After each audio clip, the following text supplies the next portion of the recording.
गुरुदैव दत्त. मंडळी, दिवाळीचं मंगळ पर्व आणि धनत्रयोदशी.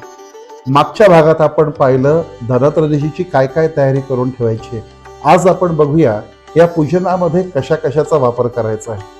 मंडळी, गणपती पूजन करायचं आहे, सरस्वती पूजन करायचं आहे, अन्नपूर्णेची मूर्ती स्थापन करायची आहे, अर्थातच धन्वंतरी पूजन देखील करायचं आहे.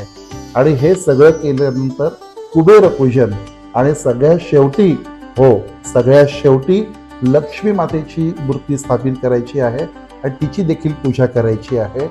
यासमोर धड्याचा नैवेद्य दाखवायचा आहे, पांढऱ्या मिठाईचा नैवेद्य दाखवणं आवश्यक आहे आणि इतर फळांबरोबरच डाळिंबाचा समावेश असणं अतिशय लाभदायी आहे.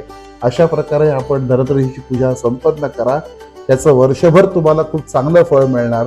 आणि अत्यंत महत्त्वाचं, त्या दिवशी धन्वंतरीच्या मंत्राचा कमीत कमी 108 वेळा जप करा.